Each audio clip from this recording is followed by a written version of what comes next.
കോവിഡിന് ശേഷം മലയാള സിനിമ നടന്നു കയറിയത് പുതിയ ഉയരങ്ങളിലേക്ക്. പക്ഷേ ആ ചോദ്യം അവിടെ ബാക്കിയായി. മലയാളത്തിന്റെ മോഹൻലാൽ എവിടെയാണ്? എല്ലാവരും മോഹൻലാലിനെ കുറ്റം പറയും. മോഹൻലാലിൻ്റെ തുടർച്ചയായിട്ട് 10 പടങ്ങൾ ഫ്ലോപ്പായി എന്ന് വിചാരിക്കുക.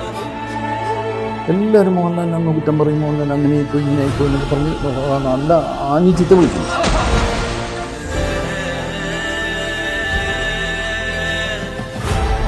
ഒരു മോഹൻലാൽ പടത്തിന് പോസിറ്റീവ് റിപ്പോർട്ട് വന്നാൽ പിന്നെ പിടിച്ചാക്കിട്ടില്ല. ബോക്സ് ഓഫീസ് നിന്ന് കത്തും. ചുരുട്ടും ചുമന്ന വെളിച്ചവും അകമ്പടി സേവിക്കാത്ത ഒരു വില്ലനായി മലയാളി മനസ്സിലേക്ക് ഒരു തോളും ചരിച്ച് നടന്നു കയറിയ മോഹൻലാൽ പിന്നിട്ട 40 വർഷങ്ങളിൽ ആക്ഷന് കട്ടിനു പിടിയിൽ വിസ്മയിപ്പിച്ച വേഷം പലതുണ്ട്. ഒടുവിൽ ആ ദിവസം വന്നു.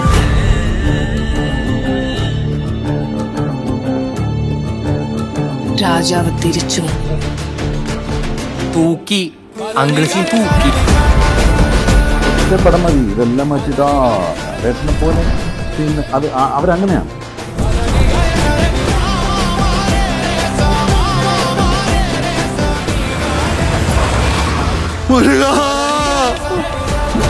എന്റെ കൂട്ടത്തോട് പറഞ്ഞേരെ ഒറ്റ വീട് കാട് കയറിയിരുന്നു.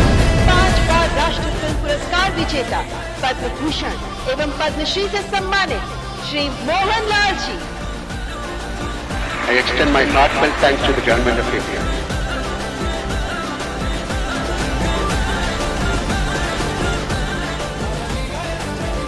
എന്റെ ആത്മാവിന്റെ സ്പന്ദനമാണ് സിനിമ.